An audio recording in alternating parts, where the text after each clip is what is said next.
اعوذ باللہ من الشیطان الرجیم بسم اللہ الرحمن الرحیم رب اشرح لی صدری ویسر لی امری واحلل عقدۃ من لسانی یفقہوا قولی واجعل لی وزیرا من اہلی اللہم صلی علی محمد وآل محمد وبارک وسلم وسلموا تسلیما۔ الحمدللہ، آج ہم اپنے نامے پارے کا آغاز کر رہے ہیں اللہ رب العزت کے بابرکت نام سے جو بڑا ہی مہربان اور نہایت رحم کرنے والا ہے۔ ہم 8ویں پارے کے اینڈ پہ یعنی کہ سورہ اعراف میں ہی پڑھ رہے تھے کہ حضرت شعیب علیہ السلام کا ذکر ہو رہا تھا۔ ان کی جو قوم تھی وہ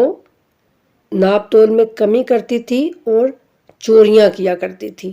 راہزنی کیا کرتے تھے۔ تو یہ وہیں سے اب آیت نمبر 88 سے آگے سورہ اعراف ہے اور پارہ نمبر 9 شروع ہو رہا ہے۔ اللہ رب العزت ارشاد فرماتے ہیں کہ ان کی قوم کے متکبر سرداروں نے کہا،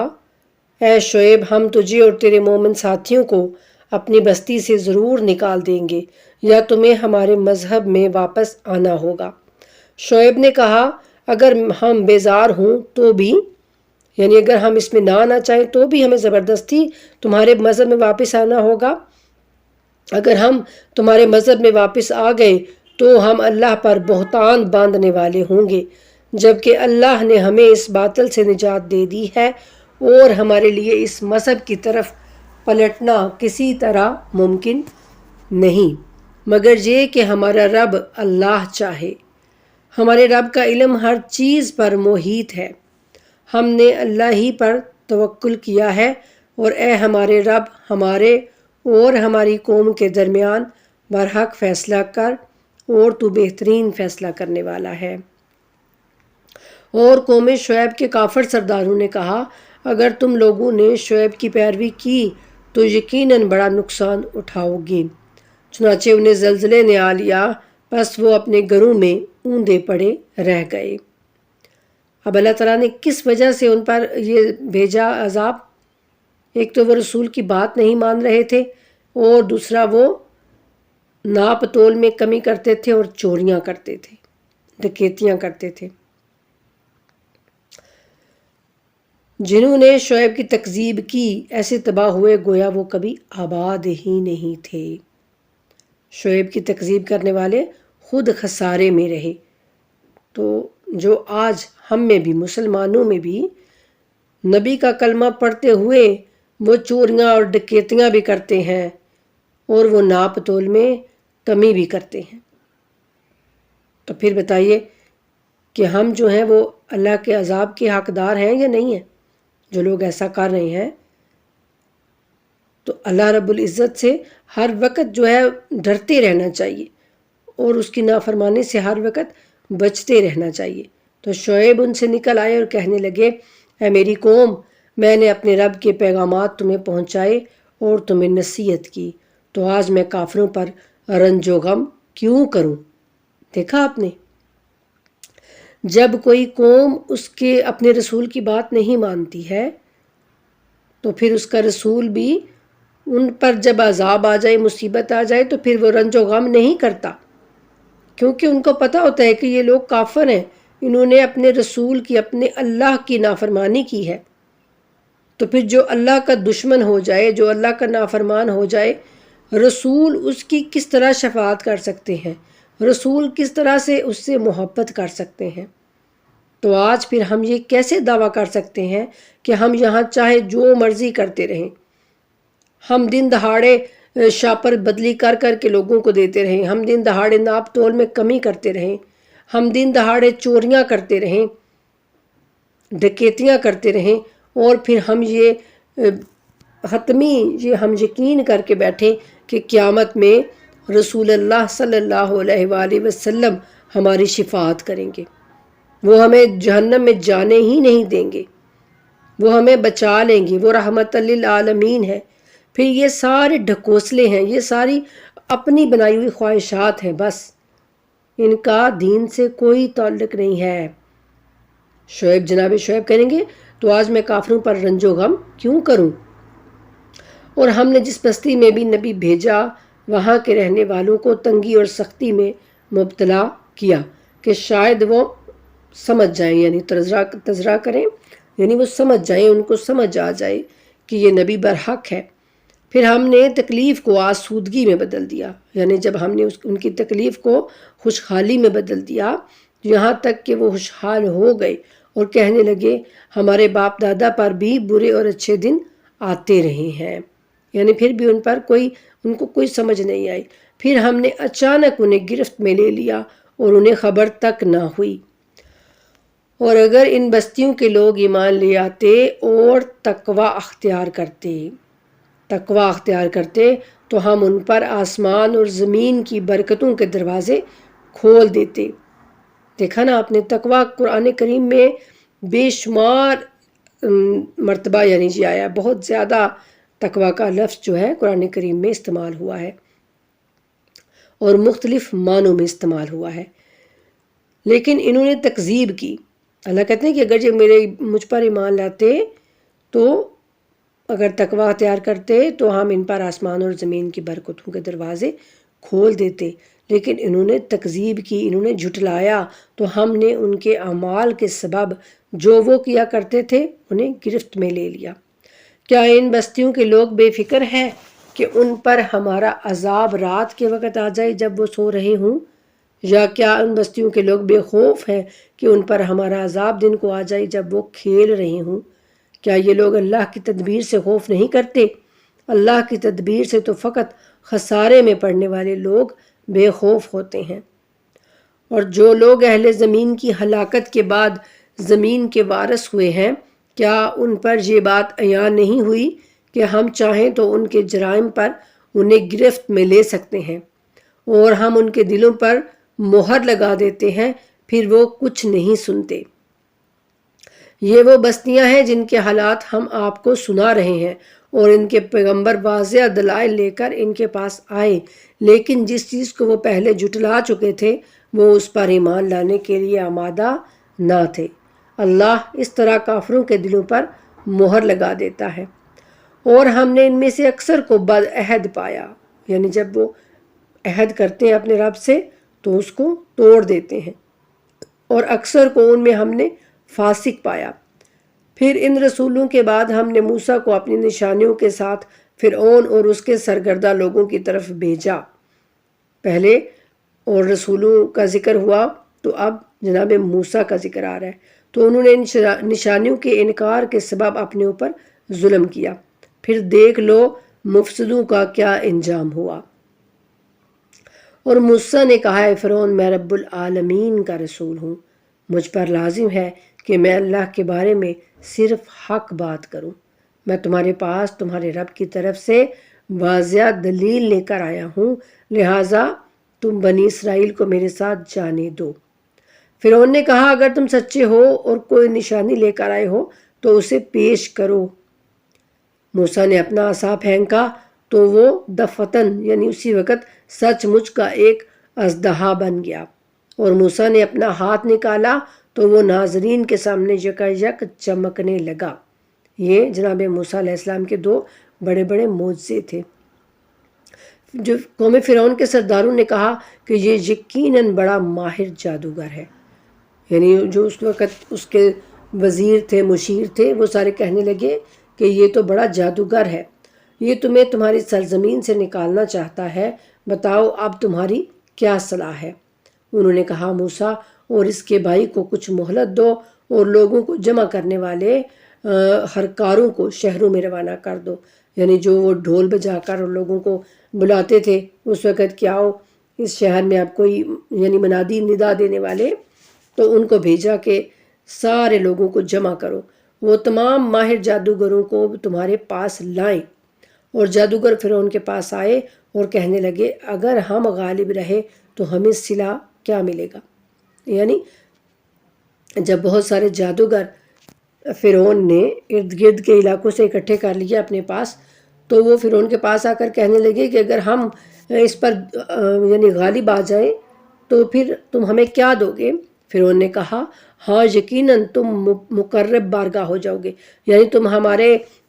قریبی جو ہے وہ ہماری بارگاہ میں ہمارے قریب ہو جاؤ گے، ہم تمہیں یعنی اونچے اونچے عہدے دیں گے۔ تو انہوں نے کہا، اے موسیٰ پہلے تم پھینکتے ہو یا ہم پھینکیں؟ موسیٰ نے کہا تم پھینکو۔ بس جب انہوں نے پھینکا تو لوگوں کی نگاہوں کو مسحور اور انہیں خوف زدہ کر دیا، اور انہوں نے بہت بڑا جادو پیش کیا، یعنی انہوں نے اپنی طرف سے بہت بڑا ایک جادو پیش کیا تھا۔ اس جادوگروں نے ایک بہت بڑا اپنی طرف سے جادو پیش کیا تھا کہ اپنی رسیاں جو ہیں وہ انہوں نے زمین پر پھینکی، اور وہ لوگوں کو یعنی لوگوں کی اس طرح سے انہوں نے نظر بندی کی کہ وہ لوگوں کو چلتے ہوئے سانپ دکھائی دینے لگے۔ جیسے آج کل بھی آپ دیکھ رہے ہیں نا کہ اس طرح سے ہوتا ہے کہ ہمیں لگتا ہے شاید کوئی جادو ہے، لیکن پھر وہ خود ہی جو کر رہا ہوتا ہے وہ خود بتاتا ہے کہ یہ اس طرح سے میں نے کیا تھا، لیکن تم کو یہ شبہ لگا کہ یہ شاید کوئی جادو ہو رہا ہے، کوئی پرندہ نکال رہا ہے ڈبے میں سے، کوئی کچھ کرتا ہے، کوئی کچھ، اس طرح کے آج کل ہم بہت زیادہ دیکھتے ہیں۔ تو وہ وہی تھا، انہوں نے لوگوں کی نظر بندی کی اور اس طریقے سے انہوں نے اپنی رسیوں کو پھینکا کہ وہ سانپوں کی طرح زمین پر چلنے لگیں، اور انہوں نے اپنی طرف سے بہت بڑا جادو پیش کیا۔ اور اللہ کہتے ہیں کہ اور ہم نے موسیٰ کی طرف وحی کی کہ اپنا عصا پھینک دیں، یعنی آپ بھی اپنا عصا اب پھینکیں۔ چنانچہ اس نے یکا یک ان کے خود ساختہ جادو کو نگلنا شروع کر دیا۔ تو جناب موسیٰ علیہ السلام کا عصا ایک بہت بڑا اژدہا بن کر ان سب سانپوں کو جو رسیاں تھیں ان سب کو وہ کھا گیا۔ اس طرح حق ثابت ہوا اور ان لوگوں کا کیا دھرا باطل ہو کر رہ گیا۔ پس وہ وہاں شکست کھا گئے اور ذلیل ہو کر لوٹ گئے، اور سب جادوگر سجدے میں گر پڑے۔ یہ دیکھیں، یہ ہوتا ہے حق کو جان لینا۔ یعنی وہ جادوگر جان چکے تھے کہ جو ہم کر رہے تھے یہ تو ایک جادو تھا، اور یہ سب سے بڑا ہم نے جادو جو ہے وہ کر کے دکھایا تھا، لیکن جو جناب موسیٰ نے کیا ہے وہ کوئی جادو نہیں ہے، بلکہ وہ اللہ کی طرف سے سچ ہے اور معجزہ ہے۔ تو وہ جادوگر یہ جان گئے اور وہ سب کے سب سجدے میں گر پڑے۔ تو فرعون کہنے لگا جادوگر وہ تھے، وہ کہنے لگے کہ ہم رب العالمین پر ایمان لے آئے،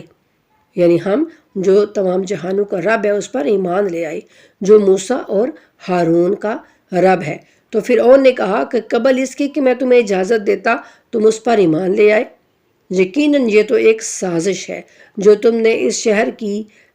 شہر میں کی ہے تاکہ اہل شہر کو یہاں سے بے دخل کرو، پس عنقریب تمہیں اس کا انجام معلوم ہو جائے گا۔ یعنی اس نے پھر ان کو بھی قید کر لیا اور پکڑ لیا، اور اس نے کہا کہ میں تمہارے ہاتھ اور پاؤں مخالف سمتوں سے ضرور کاٹوں گا، یعنی ایک طرف کا پاؤں اور دوسری طرف کا ہاتھ جو ہے وہ تمہارا ضرور کاٹ دوں گا، پھر تم سب کو ضرور بالضرور سولی بھی چڑھا دوں گا، یعنی پھانسی دے دوں گا تم سب کو، جادوگروں کو، کہ تم نے میری اجازت کے بغیر موسیٰ کے رب پر ایمان کیوں لے کے آئے؟ تو انہوں نے کہا کہ ہمیں تو اپنے رب کی طرف پلٹ کر جانا ہے۔ یعنی دیکھیں اس قدر ان کا ایمان مضبوط ہو گیا، وہ ایک معجزہ دیکھ کر ہی۔ یہ اسی لیے اللہ کہتے ہیں کہ ایک ہی بات ہوتی ہے، ایک ہی قرآن میں مثال بھی بیان کرتا ہوں، اور اسی مثال سے میں بہت سارے لوگوں کو گمراہ کر دیتا ہوں، اور بہت سارے لوگوں کو میں حق کی طرف وہ آ جاتے ہیں، حق کی طرف ان کو حق مل جاتا ہے، ان کو میں سیدھا راستہ دکھا دیتا ہوں۔ تو اسی طرح یہاں بھی ہوا، جو فرعون تھا اور اس کے وہ وزیر اور مشیر اور سردار، وہ سارے جو ہیں وہ اپنے باطل عقیدے پر ڈٹے رہے، لیکن وہ جو جنہوں نے ان کو بلایا تھا کہ آؤ ہماری ہیلپ کرو آ کے، اور یہاں جادو آ کے دکھاؤ، جادوگری کرو، تو وہ سارے جادوگر جناب موسیٰ علیہ السلام پر ایمان لے آئے تھے، اور اس قدر پکا ایمان لے کے آئے تھے کہ انہیں اپنی جان کی بھی اب کوئی پرواہ نہیں تھی۔ وہ کہہ رہا تھا کہ میں تم پر اتنا تشدد کروں گا، تمہارے ہاتھ پاؤں کاٹوں گا، پھر تم کو سولی چڑھاؤں گا۔ تو انہوں نے کہا کہ ہمیں تو بے شک اپنے رب کی طرف پلٹ کر جانا ہی ہے، اور تو نے ہم میں کون سی بری بات دیکھی ہے سوائے اس کے کہ جب ہمارے رب کی نشانیاں ہمارے پاس آئیں تو ہم ان پر ایمان لے آئے، اور اے ہمارے رب ہم پر صبر کا فیضان فرما اور ہمیں اس دنیا سے مسلمان اٹھا لے۔ سبحان اللہ۔ یہ ہوتی ہے سیدھے راستے کو جان کر، حق کو جان کر، جب انسان حق کو جان جاتا ہے نا تو پھر اس حق سے پیچھے ہٹنے پر وہ کبھی بھی تیار نہیں ہوتا، لیکن جب اسے حق کا ہی پتہ نہیں ہوتا کہ حق کس جانب ہے تو پھر وہ کشتی کی طرح ہچکولے کھاتا رہتا ہے اور اس کو کچھ سمجھ نہیں آتا کہ وہ کدھر جائے۔ اسی لیے کہا گیا کہ پہلے حق کو پہچانو، جب تمہیں حق پتہ چل جائے گا تو پھر تمہیں اہل حق بھی مل جائیں گے۔ تو اب انہیں حق کا پتہ چل چکا تھا اور وہ کہنے لگے کہ اس کے علاوہ تو تم نے ہمارے میں کوئی بری بات نہیں دیکھی کہ ہم اپنے رب پر ایمان لے آئے ہیں۔ اور قوم فرعون کے سرداروں نے کہا، فرعون کیا تو موسیٰ اور اس کی قوم کو آزاد چھوڑ دے گا کہ وہ زمین میں فساد پھیلائیں اور وہ تجھ سے اور تیرے معبودوں سے دستکش ہو جائیں، یعنی تیرے معبودوں سے اور تجھ سے وہ لڑائی جھگڑا کریں۔ فرعون بولا عنقریب ہم ان کے بیٹوں کو قتل کریں گے اور ان کی بیٹیوں کو زندہ چھوڑ دیں گے اور ہمیں ان پر بالادستی حاصل ہے۔ موسیٰ نے اپنی قوم سے کہا اللہ سے مدد طلب کرو اور صبر کرو، بے شک یہ سرزمین اللہ کی ہے، وہ اپنے بندوں میں سے جسے چاہتا ہے اس کا وارث بناتا ہے اور نیک انجام اہل تقوی کے لیے ہے۔ نیک انجام ان کے لیے ہے جو تقوی اختیار کریں۔ قوم موسیٰ نے کہا آپ کے آنے سے پہلے بھی ہمیں اذیت دی گئی اور آپ کے آنے کے بعد بھی۔ قوم موسیٰ کون تھی؟ قوم بنی اسرائیل، جن کا پیچھے ہم تذکرہ پڑھ کے آئے ہیں، جن کو بنی اسرائیل کہا جاتا ہے، یعنی یہودی۔ تو انہوں نے کہا کہ آپ سے پہلے بھی یعنی فرعون ہمیں اذیتیں ہی دے رہا تھا اور آپ کے آنے کے بعد بھی اب جو ہے یہی سارا کچھ ہو رہا ہے۔ تو موسیٰ نے کہا تمہارا رب عنقریب تمہارے دشمن کو ہلاک کر دے گا اور زمین میں تمہیں خلیفہ بنا کر دیکھے گا کہ تم کیسے عمل کرتے ہو، یعنی تمہیں دیکھے گا، یہ نہیں کہ تمہیں بنا کر اپنا خلیفہ بنا کر تمہیں چھوڑ دے گا کہ تم جو مرضی کرو، نہیں، بلکہ وہ تمہارے اعمال بھی دیکھے گا۔ اور بے شک ہم نے آل فرعون کو قحط سالی اور پیداوار کی قلت میں مبتلا کیا کہ شاید وہ نصیحت حاصل کریں۔ آل فرعون یعنی فرعون کی جو قوم تھی اس وقت، جو اس کے ماننے والے تھے، جو اس کے ساتھی تھے، ان سب کو۔ بس جب انہیں آسائش حاصل ہوتی تو کہتے کہ ہم اس کے مستحق ہیں، اور اگر برا زمانہ آتا تو اسے موسیٰ اور اس کے ساتھیوں کی بدشگونی ٹھہراتے۔ آگاہ رہو ان کی بدشگونی اللہ کے پاس ہے لیکن ان میں سے اکثر نہیں جانتے۔ اور کہنے لگے اے موسیٰ ہم پر جادو کرنے کے لیے ہوا کیسی نشانی لے آؤ، ہم تم پر ایمان نہیں لائیں گے۔ پھر ہم نے بطور کھلی نشانیوں کے ان پر طوفان، ٹڈی دل جوں، مینڈکوں اور خون کا عذاب نازل کیا، استغفر اللہ، مگر وہ تکبر کرتے رہے اور وہ جرائم پیشہ لوگ تھے۔ اللہ کہتے اتنے میں نے ان پر یعنی تکلیفیں، ان کو اتنے عذاب بھی دیے، پھر بھی ان لوگوں نے غرور کیا، تکبر کیا۔ اور جب ان پر کوئی بلا نازل ہو جاتی تو کہتے کہ اے موسیٰ ہمارے لیے اپنے رب سے دعا کریں، جیسا کہ اس نے آپ سے عہد کر رکھا ہے کہ وہ آپ کی دعا سنے گا۔ اگر آپ نے ہم سے عذاب دور کر دیا تو ہم آپ پر ضرور ایمان لے آئیں گے اور بنی اسرائیل کو بھی ضرور آپ کے ساتھ جانے دیں گے۔ پھر جب ہم ایک مقررہ مدت کے لیے جس کو وہ پہنچنے والے تھے عذاب کو دور کر دیتے تو وہ عہد کو توڑ ڈالتے، یعنی جو ہی عذاب دور ہوتا وہ پھر سے کٹ جاتے، پھر سے تکبر کرتے۔ تب ہم نے ان سے انتقام لیا، پھر انہیں دریا میں غرق کر دیا، کیونکہ انہوں نے ہماری آیات کی تکذیب کی تھی اور وہ ان سے لاپرواہی برتتے تھے، یعنی انہوں نے ہماری آیت کو جھٹلایا تھا اور وہ ہماری آیتوں کو کوئی اہمیت نہیں دیتے تھے۔ تو اب دیکھیں ہم کیا کر رہے ہیں۔ اب ان آیتوں کے آئینے میں خود کو رکھ کے دیکھا کریں کہ ہم کہاں کہاں اللہ کی آیتوں کی تکذیب کر رہے ہیں، ہم کہاں کہاں اللہ کی آیتوں کو جھٹلا رہے ہیں، اور کہاں ہم اللہ کی آیتوں سے لاپرواہی برت جاتے ہیں اور ہمیں پتہ بھی نہیں چلتا۔ اور ہم نے ان لوگوں کو جو بے بس کر دیے گئے تھے اس سرزمین کے مشرق و مغرب کا وارث بنا دیا، بنی اسرائیل کو، جسے ہم نے برکتوں سے نوازا تھا، اور بنی اسرائیل کے ساتھ آپ کے رب کا نیک وعدہ پورا ہو گیا۔ یعنی بنی اسرائیل کو اللہ رب العزت نے فلسطین کا جو ہے وہ فلسطین کی زمین ان کو عطا کی۔ اللہ کہتے ہیں کہ جو برکتوں والی تھی، کیونکہ انہوں نے صبر کیا تھا، اور فرعون اور اس کی قوم جو کچھ بنایا کرتے تھے اور جو اونچی عمارتیں تعمیر کرتے تھے وہ سب کچھ ہم نے تباہ کر دیا۔ اور ہم نے بنی اسرائیل کو سمندر پار کرایا تو وہ ایسے لوگوں کے پاس پہنچ گئے جو اپنے بتوں کی پوجا پاٹ لگے ہوئے تھے۔ کہنے لگے اے موسیٰ ہمارے لیے بھی ایسا معبود بنا جیسے ان لوگوں کے معبود ہیں. یعنی جو ہی انہوں نے وہ بنی اسرائیل کی اب یہاں سے وہ ہٹ درمیاں شروع ہو جاتی ہیں.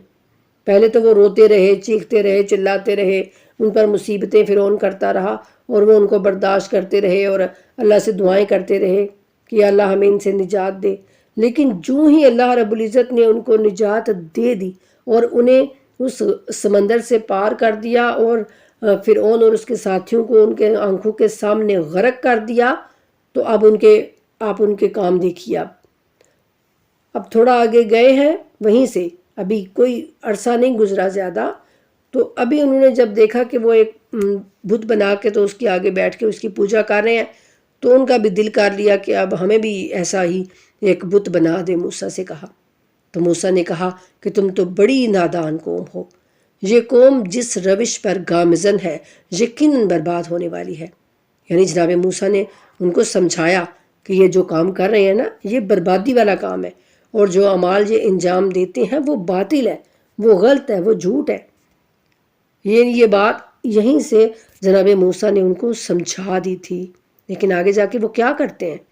گسالہ پرستی کرتے ہیں نا، بچھڑے کو بنا کے اس کی پوجا کرتے ہیں نا بنی اسرائیل. تو یہیں سے جناب موسیٰ نے ان کو سمجھا دیا کہ یہ غلط کام ہے. موسیٰ نے کہا کیا میں تمہارے لیے اللہ کے سوا کوئی اور معبود تلاش کروں، حالانکہ اس نے تمہیں عالمین پر فضیلت دی ہے. یعنی اس نے تمہیں چن لیا ہے، ایک اولو العزم پیغمبر کے تم ماننے والے ہو، اس کی تم امت بنے ہو جناب موسیٰ کی. اللہ نے تمہیں تمام عالمین پر فضیلت دی ہے.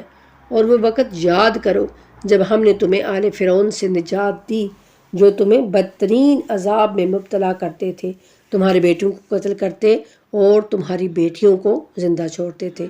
اور اس میں تمہارے رب کی طرف سے بہت بڑی آزمائش تھی.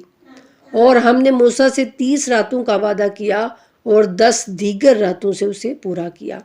یعنی اللہ نے 30 راتوں کا وہ وعدہ کیا، پھر 10 اس پر اور بڑھا دی، یعنی 40 راتیں ہو گئی. تو اس طرح ان کے رب کی مقررہ میعاد 40 راتیں پوری ہو گئیں. اور موسیٰ نے اپنے بھائی ہارون سے کہا کہ میری قوم میں میری جانشینی کرنا اور اصلاح کرتے رہنا اور مفسدوں کا راستہ اختیار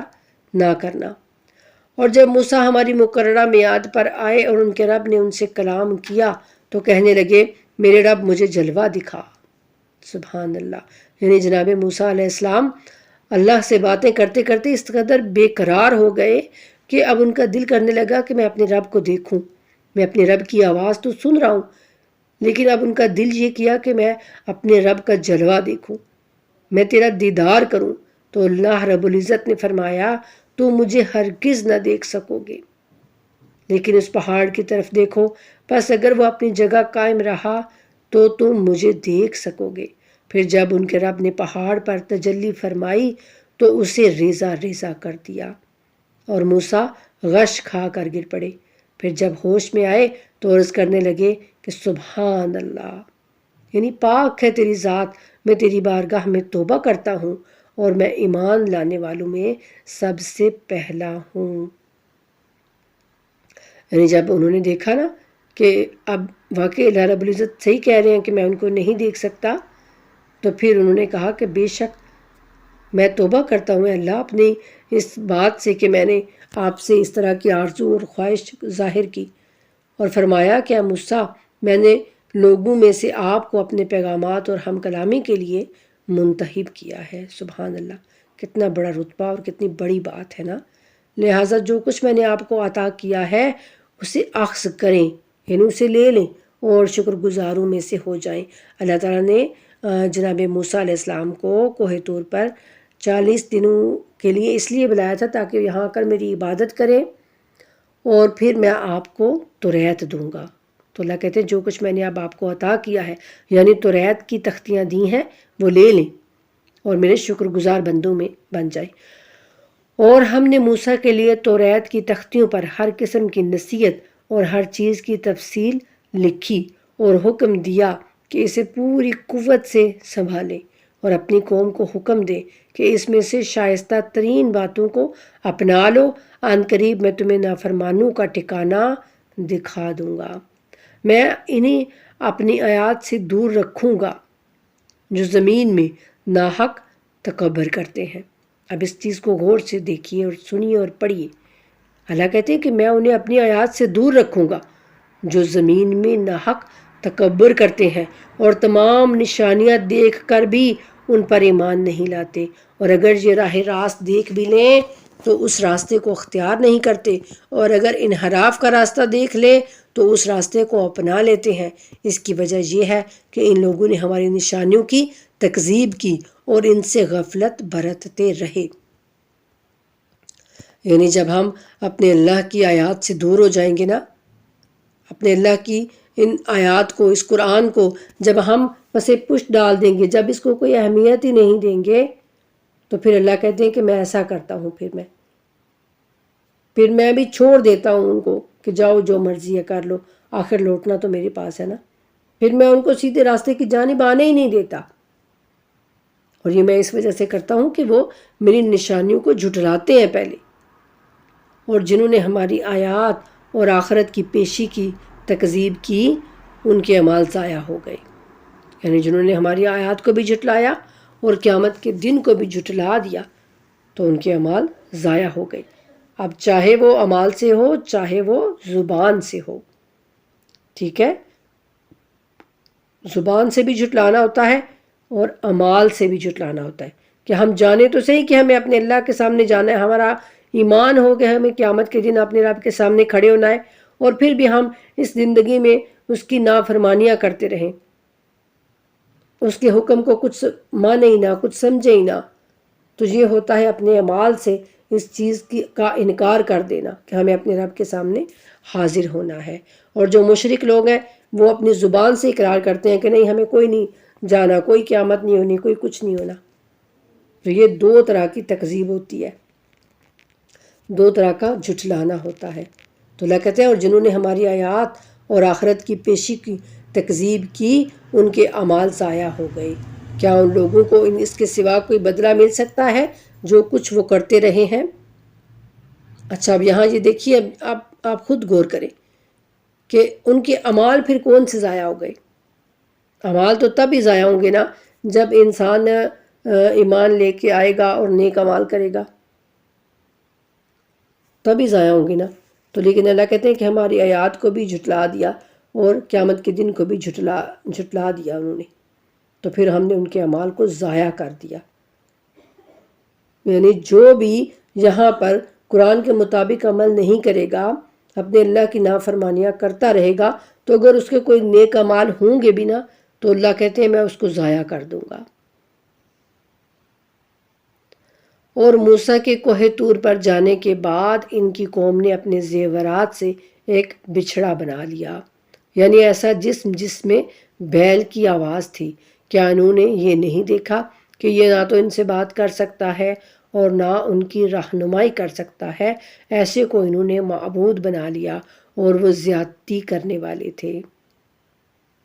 اور جب وہ سخت نادم ہوئے اور دیکھ لیا کہ گمراہ ہو گئے ہیں تو کہنے لگے کہ اگر ہمارا رب ہم پر رحم نہ کرے اور ہمیں معاف نہ فرمائے تو ہم حتمی طور پر خسارے میں رہ جائیں گے۔ اور جب موسیٰ نہایت غصے اور رنج کی حالت میں اپنی قوم کی طرف واپس آئے، یعنی جب جناب موسیٰ علیہ السلام نے آتے ہی ان کو دیکھا کہ وہ ایک بت بنا کے تو اس کے آگے سب بیٹھے ہوئے ہیں اور اس کی پوجا کر رہے ہیں، بہت سارے لوگ جو ہے یہ کام کرنے لگ گئے تھے اور بہت تھوڑے جو تھے وہ رہ گئے تھے جو یہ کام نہیں کر رہے تھے۔ تو جناب موسیٰ بہت غصے اور رنج کی حالت میں آئے تو کہنے لگے کہ تم نے میرے بعد بہت بری جانشینی کی، تم نے اپنے رب کے حکم سے عجلت کیوں کی؟ یعنی اتنی جلد بازی تم نے کیوں کی کہ 10 دن ہی میں لیٹ ہو گیا اور تم نے یہ سارا کیا؟ اللہ نے 30 دن کا وعدہ کیا تھا نا، اور جناب موسیٰ ان سے 30 دن کا وعدہ کر کے پہلے گئے تھے، لیکن اللہ نے ان کو آزمانے کی وجہ سے ہی، شاید ہو سکتا ہے نا یہ بھی کہ اللہ نے ان کو آزمانا چاہا ہو کہ بعد میں ان کی قوم جو ہے دیکھیں کیا کرتی ہے، 10 دن اللہ نے بڑھا دیے تو پیچھے سے انہوں نے یہ سارا کام کیا، اور یہ کیا کر تختیاں پھینک دیں اور اپنے بھائی کو یعنی جناب ہارون کو سر کے بالوں سے پکڑ کر اپنی طرف کھینچا، یعنی غصے میں جناب ہارون پر بھی وہ برس پڑے کہ میں تم کو اپنی جانشینی یعنی یہاں پر دے کے گیا تھا تو میں تم کو اپنی جگہ چھوڑ کر گیا تھا کہ ان کا خیال رکھنا. تو انہوں نے جناب ہارون نے پھر آگے سے کہا کہ اے میری ماں جائے، یقیناً قوم نے مجھے کمزور بنا دیا تھا، قوم نے مجھے کمزور بنا دیا تھا اور وہ مجھے قتل کرنے والے تھے، لہٰذا آپ دشمنوں کو مجھ پر ہنسنے کا موقع نہ دیں اور مجھے ان ظالموں میں شمار نہ کریں. اب یہ ایک بہت ہی اس میں ایک حقیقت ہے چھپی ہوئی. ٹھیک ہے، جو لوگ اعتراض کرتے ہیں نا جناب علی علیہ السلام پر، یہ ان کے لیے یہاں پر ایک بہت بڑی حقیقت ہے. تو انشاءاللہ جب ہم بعد میں اس کی تفصیلات پڑھیں گے نا تو پھر جانیں گے انشاءاللہ. اور موسیٰ نے کہا ہے میرے رب مجھے اور میرے بھائی کو معاف فرما اور ہمیں اپنی رحمت میں داخل فرما، اور تو سب سے بڑھ کر رحم کرنے والا ہے. اور جنہوں نے گوسالہ کو معبود بنایا، بے شک ان پر عنقریب ان کے رب کا غضب واقع ہوگا اور دنیاوی زندگی میں ذلت اٹھانا پڑے گی. اور بہتان پردازوں کو ہم ایسا ہی بدلہ دیتے ہیں، یعنی جو اللہ پر بہتان باندھتے ہیں، جو جھوٹ کہتے ہیں، ان کو ہم ایسا ہی بدلہ دیتے ہیں. اور جنہوں نے گناہ کا ارتکاب کیا پھر اس کے بعد توبہ کر لی اور ایمان لے آئے، تو اس توبہ کے بعد آپ کا رب یقیناً بڑا معاف کرنے والا اور رحم کرنے والا ہے. سبحان اللہ. یعنی اللہ کہتے ہیں کہ شرک کی توبہ نہیں ہے،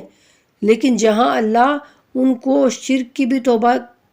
دے رہے ہیں، ان کو معافی مل رہی ہے. کتنے پھر وہ عظیم تھے نا، کتنی اللہ نے ان کو فضیلت دی ہوئی تھی کہ اللہ نے ان کا شرک کرنا بھی معاف کر دیا جب انہوں نے اللہ سے توبہ کی. اور جب موسیٰ کا غصہ ختم ہو گیا تو پھر انہوں نے توریت کی وہ تختیاں اٹھائیں جن کی تحریر میں ان لوگوں کے لیے ہدایت اور رحمت تھی جو اپنے رب سے خائف رہتے تھے، یعنی جو اپنے رب سے خفا رہتے تھے. ان کی ساری قوم، ان کے لیے اللہ نے ہدایت اور رحمت بھیجی تھی توریت کے ذریعے سے یعنی. اور موسیٰ نے ہماری مقررہ میعاد کے لیے اپنی قوم سے 70 افراد منتخب کیے. یہ بھی ایک تفصیل ہے لمبی. تو پیچھے بھی جب ہم نے پہلے سورہ بقرہ پڑھی ہے نا، پیچھے تفصیلات میں جب رمضان سے پہلے، تو اس میں بھی اس کا سارا ذکر آیا ہے. لیکن پھر انشاءاللہ جب ہم رمضان کے بعد اپنا سبق سٹارٹ کریں گے تو پھر انشاءاللہ اس کی تفصیلات میں جائیں گے. اور موسیٰ نے ہماری مقررہ میعاد کے لیے اپنی قوم سے 70 افراد منتخب کیے. پھر جب انہیں زلزلے نے گرفت میں لیا تو موسیٰ نے عرض کیا میرے رب اگر تو چاہتا تو انہیں اور مجھے پہلے ہی ہلاک کر دیتا. کیا تو ہمارے کم عقل لوگوں کے اعمال کی سزا میں ہمیں ہلاک کر دے گا؟ یہ تو تیری ایک آزمائش تھی جسے تو چاہتا ہے گمراہ کرتا ہے اور جسے چاہتا ہے ہدایت دیتا ہے. تو ہی ہمارا آقا ہے، بس ہمیں معاف فرما اور ہم پر رحم فرما، اور تو معاف کرنے والوں میں سب سے بہتر ہے. اور ہمارے لیے اس دنیا میں بھی اور آخرت میں بھی بھلائی مقرر فرما، ہم نے تیری طرف رجوع کر لیا. بیش ارشاد فرمایا عذاب تو جسے میں چاہتا ہوں دیتا ہوں، اور میری رحمت ہر چیز کو شامل ہے. یعنی عذاب اس کو دیتا ہوں جو نافرمان ہوتا ہے، اور جو میری رحمت ہے وہ تو ہر چیز پر چھائی ہوئی ہے. بس اسے میں ان لوگوں کے لیے مقرر کر دوں گا جو تقوی رکھتے ہیں. کس کو؟ رحمت کو. یعنی یہاں پر اللہ کہتے ہیں کہ رحمت میری ہر چیز پر چھائی ہوئی ہے. وہی جو ہم نے سب سے پہلے پڑھا، بسم اللہ الرحمن الرحیم. رحیم اور رحمان ایک ہے عام رحمت والا، ایک ہے خاص رحمتوں والا. تو یہاں پر اللہ کی عام رحمتیں ہیں جو سب ہر چیز پر چھائی ہوئی ہیں، چاہے وہ مشرک ہو، چاہے وہ کافر ہو، چاہے اللہ کو مانے نہ مانے، چاہے وہ ملحد ہو، سب کو اللہ عطا کر رہا ہے، سب پہ اپنی رحمتیں کر رہے ہیں. لیکن اللہ کہتے ہیں کہ جب قیامت کے دن جو ہے نا، وہ میں اپنی رحمت کو ان لوگوں کے لیے مقرر کر دوں گا جو تقوی رکھتے ہیں اور زکوٰۃ دیتے ہیں اور جو ہماری آیات پر ایمان لاتے ہیں. یہ رحمت ان مومنین کے شامل حال ہوگی جو لوگ اس رسول کی پیروی کرتے ہیں جو نبی امی کہلاتے ہیں. یہ سارا ذکر اہل کتاب سے، بنی اسرائیل سے ان کو یاد دہانی کروا کے تو اب اللہ رب العزت فرما رہے ہیں ان سے کہ دیکھو یہ رحمت ان مومنین کے لیے ہوگی جو لوگ اس رسول کی پیروی کرتے ہیں جو نبی امی کہلاتے ہیں، یعنی جو اب تمہارے پاس یہ رسول آ چکا ہے، اگر تم اس کی پیروی کرو گے، اس کی بات مانو گے تو پھر تم بھی اس رحمت میں شامل ہو جاؤ گے، وہ رحمت تمہارے لیے بھی ہو جائے گی۔ پھر جن کا ذکر وہ اپنے ہاں توریت اور انجیل میں لکھا ہوا پاتے ہیں، وہ انہیں نیکی کا حکم دیتے ہیں اور برائی سے روکتے ہیں، اور پاکیزہ چیزیں ان کے لیے حلال اور ناپاک چیزیں ان پر حرام کرتے ہیں، اور ان پر لدے ہوئے بوجھ اور گلے کے توق اتارتے ہیں۔ پس جو ان پر ایمان لاتے ہیں ان کی حمایت اور ان کی مدد اور اس نور کی پیروی کرتے ہیں جو ان کے ساتھ نازل کیا گیا ہے، وہی فلاح پانے والے ہیں۔ کہہ دیجئے اے لوگوں، میں تم سب کی طرف اللہ کا بھیجا ہوا رسول ہوں جو آسمانوں اور زمین کا مالک ہے، اس کے سوا کوئی معبود نہیں، وہی زندگی اور وہی موت دیتا ہے، لہٰذا تم اللہ اور اس کے رسول پر ایمان لے آؤ، اس امی نبی پر۔ امی نبی اللہ تعالیٰ نے اپنے محبوب کو لقب دیا ہے امی، یعنی ان پڑھ، یعنی اس دنیا میں رسول اللہ صلی اللہ علیہ وآلہ وسلم کا کوئی استاد نہیں ہے، کوئی معلم نہیں ہے۔ اللہ رب العزت نے خود آپ کو علم دیا ہے، خود آپ کو پڑھایا ہے، خود آپ کو سب کچھ سکھایا ہے۔ تو اللہ اس لیے کہتے ہیں اس امی نبی پر جو اللہ اور اس کے کلمات پر ایمان رکھتا ہے اور اس کی پیروی کرو، شاید تم ہدایت حاصل کر لو۔ اور قوم موسیٰ میں ایک جماعت ایسی تھی جو حق کے مطابق رہنمائی اور اسی کے مطابق عدل کرتی تھی، یعنی بنی اسرائیل میں کچھ لوگ اچھے بھی تھے جو اللہ کہتے ہیں کہ جو حق بات کرتے تھے اور جو عدل سے کام لیتے تھے، اور ہم نے بنی اسرائیل کو 12 قبیلوں میں تقسیم کر کے جدا جدا جماعتیں بنائیں، اور جب ان کی قوم نے ان سے پانی طلب کیا تو ہم نے موسیٰ کی طرف وحی کی کہ اپنا عصا پتھر پر مارو، چنانچہ اس سے 12 چشمے پھوٹ نکلے۔ ہر جماعت نے اپنا اپنا گھاٹ معلوم کر لیا، اور ہم نے ان کے سروں پر بادل کا سائبان بنایا اور ان پر من و سلوہ نازل کیا، جو پاکیزہ چیزیں ہم نے تمہیں عنایت کی ہیں انہیں کھاؤ، اور بعد میں نافرمانی کی وجہ سے یہ لوگ ہم پر نہیں بلکہ خود اپنے اوپر ظلم کرتے تھے۔ یہ اس وقت جو اہل کتاب تھے جب رسول اللہ صلی اللہ علیہ وآلہ وسلم مکے میں تبلیغ کر رہے تھے، اس وقت جو اہل کتاب تھے نا، اللہ ان کو یہ ساری باتیں بتا رہے ہیں کہ جو تمہارے بڑے تھے نا انہوں نے یہ سارا کچھ کیا تھا، یہ سارا میں نے ان پر اپنی نعمتیں کی تھی اور وہ بار بار نافرمانیاں کر رہے تھے، تو دیکھو اب تم بھی انہی کی روش اختیار مت کرو، انہی کے جیسے مت بنو، بلکہ میرے رسول پر ایمان لے آؤ۔ اور جب ان سے کہا گیا کہ اس بستی میں سکونت اختیار کرو اور اس میں سے جہاں سے چاہو کھاؤ اور حتہ کہتے ہوئے اور دروازے سے سجدہ کرتے ہوئے داخل ہو جاؤ، ہم تمہاری خطائیں معاف کر دیں گے، تو نیکی کرنے والوں کو ہم عن قریب مزید عطا کریں گے۔ مگر ان میں سے ظالم لوگوں نے وہ لفظ بدل ڈالا، یعنی کتنا یعنی ہم کہتے ہیں نا کہ ہائے دیکھو کتنا انہوں نے یہ عجیب کام کیا، ایک لفظ ہی تو اللہ نے بولا تھا کہ وہ یہ کہو، لیکن ہم بھی کہیں نہ کہیں وہی کر رہے ہیں اپنے گریبانوں میں ہم جھانک کے۔ اللہ ہم کو کیوں اللہ بار بار یہ سارے قصے سناتے ہیں؟ اللہ کہتے ہیں یہ قرآن تمہارے لیے نصیحت ہے، اس قرآن سے عبرت لو، اس قرآن میں غور و فکر کرو، اس قرآن میں تدبر کرو۔ تم غور کیوں نہیں کرتے؟ تم سمجھتے کیوں نہیں؟ اللہ بار بار اس طرح کے الفاظ سے ہمیں یاد کرتے ہیں اور ہمیں ہمارے ضمیروں کو اللہ جھنجھوڑتے ہیں۔ اللہ کہتے ہیں مگر ان میں سے ظالم لوگوں نے وہ لفظ پھر بدل ڈالا جو خلاف تھا اس کلمہ کے جو انہیں کہا گیا تھا، یعنی انہوں نے اس چھوٹے سے لفظ کو بھی چینج کر دیا۔ پھر ان کے ظلم کی وجہ سے ہم نے ان پر آسمان سے عذاب بھیجا۔ اور ان سے اس بستی والوں کے بارے میں پوچھو جو سمندر کے کنارے واقع تھی، جب یہ لوگ ہفتہ کے دن خلاف ورزی کرتے تھے اور مچھلیاں ہفتہ کے دن ان کے سامنے سطح آب پر ابھر آتی تھیں اور ہفتہ کے علاوہ باقی دنوں میں نہیں آتی تھی۔ اس طرح ان کی نافرمانی کی وجہ سے ہم انہیں آزماتے تھے۔ یہ وہی سمندر والوں کا واقعہ، ہفتے کے دن والوں کا واقعہ، انشاءاللہ یہ بھی اس کی تفصیلات بھی بعد میں ہم جانیں گے اللہ کے فضل سے۔ اور جب ان میں سے ایک فرقے نے کہا ان لوگوں کو کیوں نصیحت کرتے ہو جنہیں اللہ ہلاکت یا شدید عذاب میں ڈالنے والا ہے؟ انہوں نے جواب دیا، ہم یہ نصیحت تمہارے رب کی بارگاہ میں عذر پیش کرنے کے لیے کرتے ہیں اور اس لیے بھی کہ شاید وہ تقوی اختیار کریں۔ یہ پہلے جو ہم رمضان سے پہلے ہم نے پڑھی ہے نا سورہ بقرہ، اس میں یہ ساری تفصیلات جو ہیں وہ گزر چکی ہیں۔ انشاءاللہ پھر جب رمضان کے بعد ہم پڑھیں گے تو پھر انشاءاللہ یہ سارا کچھ جانیں گے، ٹھیک ہے؟ پس جب انہوں نے وہ باتیں فراموش کر دیں جن کی انہیں نصیحت کی گئی تھی تو ہم نے برائی سے روکنے والوں کو نجات دی اور ظالموں کو ان کی نافرمانی کی وجہ سے برے عذاب میں مبتلا کر دیا۔ پس جب انہوں نے اس امر میں سرکشی کی جس سے انہیں روکا گیا تھا تو ہم نے کہا کہ خوار ہو کر بندر بن جاؤ، ذلیل بندر بن جاؤ، اور یاد کریں جب آپ کے رب نے اعلان کیا کہ وہ ان یہودیوں پر قیامت تک ایسے لوگوں کو ضرور مسلط کرتا رہے گا جو انہیں بدترین عذاب دیں گے،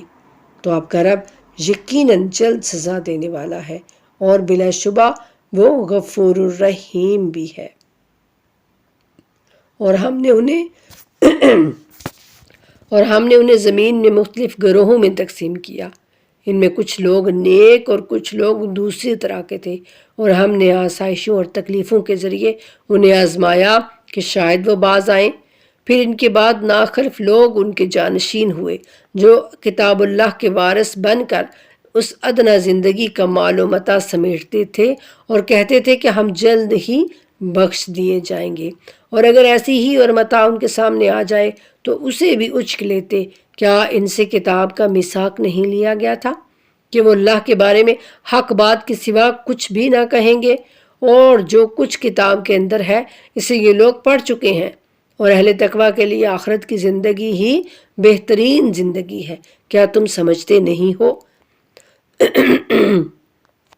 یعنی یہاں پر اب اللہ رب العزت ایک عجیب انداز میں کہہ رہے ہیں کہ جیسے کوئی یوں کہہ لیں کہ جیسے ایک باپ اپنے اولاد کو جو ہے وہ سمجھاتا رہے، ان کو منع کرتا رہے کسی بات سے، اور پھر وہ نہ جب سنے تو پھر وہ ایک غصے کی حالت میں اور ایک سختی کی حالت میں وہ کہتے ہیں کہ کیا تم سمجھتے کہ نہیں ہو؟ تم کیوں نہیں سمجھتے؟ تم سمجھتے نہیں ہو؟ اس انداز میں اللہ رب العزت بھی اب ان سے بات کر رہے ہیں، یہ سارا کچھ کہہ کے بتا کے ان کو، تو اللہ کہتے ہیں کیا تم سمجھتے نہیں ہو؟ اور جو لوگ کتاب اللہ سے متمسک رہتے اور نماز قائم کرتے ہیں، جو لوگ یعنی اللہ کی کتاب سے جڑے رہتے ہیں اور نماز کو قائم رکھتے ہیں، ہمیشہ نماز کی پابندی کرتے ہیں، ہم ایسے نیک لوگوں کا اجر ضائع نہیں کرتے۔ اور یہ بات بھی یاد کرو جب ہم نے پہاڑ کو ان کے اوپر اس طرح اٹھایا گویا وہ سائبان ہو، اور انہیں یہ گمان تھا کہ وہ ان پر گرنے ہی والا ہے۔ ہم نے ان سے کہا جو کچھ ہم نے تمہیں دے رکھا ہے پوری قوت کے ساتھ اس سے جڑے رہو، اور جو کچھ اس میں ہے اسے یاد رکھو، شاید کہ تم تقوی والے بن جاؤ۔ اور جب آپ کے رب نے اولاد آدم کی پشتوں سے ان کی نسل کو نکالا تھا اور ان پر خود انہیں گواہ بنا کر پوچھا تھا کیا میں تمہارا رب نہیں ہوں؟ یہ وہ الست کا وعدہ اللہ یاد کرا رہے ہیں کہ جب سب سے پہلے اللہ نے ہر روح سے پوچھا تھا، اللہ کہتے ہیں میں نے پوچھا کیا میں تمہارا رب نہیں ہوں؟ تو سب نے کہا تھا ہاں تو ہمارا رب ہے، ہم اس کی گواہی دیتے ہیں۔ یہ اس لیے ہوا تھا کہ قیامت کے دن تم یہ نہ کہہ سکو کہ ہم تو اس بات سے بے خبر تھے، یا یہ کہو کہ شرک تو ہم سے پہلے ہمارے باپ دادا نے کیا تھا اور ہم تو ان کے بعد کی اولاد ہے، تو کیا اہل باطل کے قصور کے بدلے میں ہمیں ہلاکت میں ڈالو گے؟ یعنی اللہ پر وہ سوال اٹھائیں کہ یا اللہ ہمارے باپ دادا ایسا کرتے تھے تو اب ہم تو ان کی بعد والی اولاد تھے تو ہم بھی ان کو دیکھا دیکھی یہی کرتے رہے، تو اب کیا آپ ان کے کیے کی سزا ہمیں دیں گے؟ تو اللہ کہتے ہیں اس لیے میں بار بار پیغمبروں کو بھیجتا ہوں، بار بار اپنی طرف سے کتابیں بھیجتا ہوں تمہارے لیے، تاکہ تمہاری اصلاح ہو اور تم سیدھے راستے پر قائم رہو، اور تمہیں یہ ہٹ درمی کرنے کا اور یہ الٹے سیدھے مجھ سے سوال کرنے کا جو ہے وہ موقع نہ ملے۔ اور اللہ کہتے ہیں اس طرح ہم آیات کو کھول کر بیان کرتے ہیں شاید کہ یہ لوٹ آئیں اللہ کی جانب یہ لوٹ آئیں، اور انہیں اس شخص کا حال سنا دیجئے جسے ہم نے اپنی آیات دیں مگر وہ انہیں چھوڑ نکلا، پھر شیطان نے اس کا پیچھا کیا تو وہ گمراہوں میں سے ہو گیا۔ یہ بھی ایک شخص تھا جناب موسیٰ علیہ السلام کے دور میں نا، اس کو بہت اللہ نے علم عطا کیا تھا، لیکن اس نے پھر دنیا کا لالچ کیا اور یہ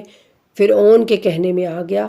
اور بالآخر شیطان ہو گیا۔ اس کا نام بلعم باور تھا، بلعم باور،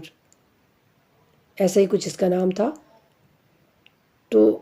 اس کی بھی ہم تفصیلات انشاءاللہ بعد میں پڑھیں گے۔ اور اگر ہم ابھی میں آپ کو اصل میں نا، میں ابھی اس لیے نہیں پڑھتی کہ پھر وہ بہت لمبا پورا پارا ہو جائے گا، تو میں بس چاہتی ہوں کہ آپ بس ترجمے پر غور کریں اور دیکھیں کہ ہمارے رب ہم سے کیا چاہتے ہیں۔ باقی جو پھر ان کی تفصیلات ہیں نا، انشاءاللہ بعد میں جب ہم تھوڑا تھوڑا سبق کر کے پڑھا کریں گے نا، تو پھر ان ساری تفصیلات کے جاننے کی کوشش کریں گے اللہ کے فضل سے۔ اور اگر ہم چاہتے تو ان آیات کے طفیل اس کا رتبہ بلند کرتے، یعنی جو اللہ نے اس کو وہ علم دیا تھا نا اپنی آیات کا، اللہ کہتے ہیں اگر ہم چاہتے، یعنی اگر اس کے اندر اللہ کوئی نیکی پاتے تو پھر ضرور اس کا رتبہ بلند کرتے، لیکن اس نے تو اپنے آپ کو زمین بوس کر دیا تھا، یعنی وہ تو اس قدر دنیا کا لالچی بن گیا کہ جیسے وہ زمین کے ساتھ ہی چپک کے رہ گیا اور اپنی نفسانی خواہش کا تابع دار بن گیا تھا، لہٰذا اس کی مثال اس کتے کی سی ہو گئی۔ استغفر اللہ، یعنی اللہ نے اس کو علم عطا کیا تھا، علم، لیکن پھر جب اس نے اس کی پرواہ نہیں کی، اس علم کو اس نے غلط رستے پر جو ہے وہ استعمال کیا، تو اللہ کہتے ہیں کہ اس کی مثال اس کتے کی سی ہو گئی کہ اگر تم اس پر حملہ کرو تو بھی زبان لٹکائے رہے اور چھوڑ دو تو بھی زبان لٹکائے رکھے۔ یہ ان لوگوں کی مثال ہے جو ہماری آیات کی تکذیب کرتے ہیں،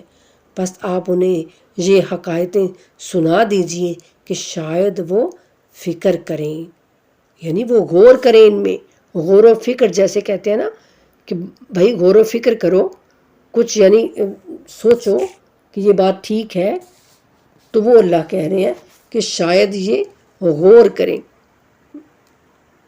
تو بدترین مثال ان لوگوں کی ہے جو ہماری آیات کی تکذیب کرتے ہیں اور خود اپنے نفسوں پر ظلم کرتے ہیں۔